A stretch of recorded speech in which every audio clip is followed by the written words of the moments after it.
Vereadora Estela Balardi. Tinha pedido... Desculpe, vereador. Com a palavra, vereador Iago Morandi. Desculpe. Obrigado, presidente. Bom dia. Parabéns, Pedro. Deixa eu tirar aqui, ó. Só segura aqui, eu não acabei, mas pode deixar. Parabéns, vereador Pedro, pela moção. Parabéns a todos que estão aqui no plenário, pessoal da Associação Todos por Caxias. Vocês fazem um excelente trabalho. Gostaria de dizer que a gente é paciente, vereador Caleb. A gente é uma nova roupagem da direita, a gente tem paciência, como diz o Nicolas. O presente pode até ser deles, mas o futuro vai ser nosso. E essa moção e essa sessão de hoje vai ficar salvo nos anais e para sempre na história.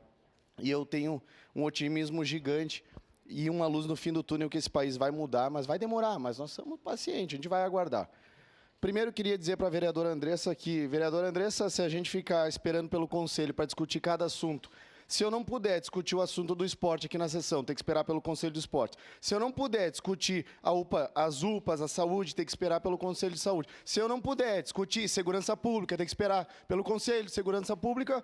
Ninguém vai discutir nada aqui e a gente vai impedir todas as sessões. Eu fiz 11 mil votos, fui o mais votado da história. Se eu não tiver legitimidade para falar o que eu penso ou não, estou ficando louco. E a gente não vai alterar a agenda aqui da sessão da Câmara ou da moção para se adequar à agenda da tua coleguinha do Conselho que está em Brasília. Então, vamos lá.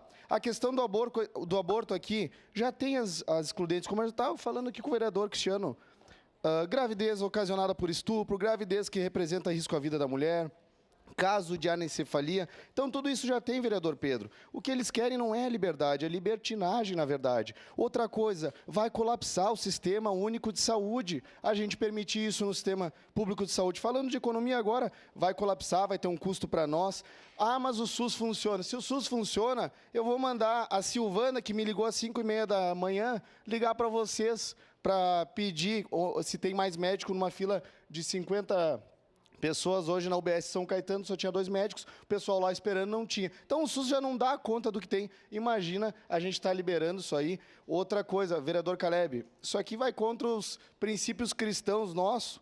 Então, é a primeira coisa, é a base da sociedade, que são nossos princípios, vereador Pedro. A gente deve sempre ouvir, mas o Estado é laico. Caleb, o Estado é laico, beleza, pode até ser laico, mas a gente tem uma representatividade. O movimento feminista que defende o aborto, quando eles passarem de 2000 anos de história, eu paro para ouvir os argumentos deles. Seria isso. Obrigado, vereador Iago. Com a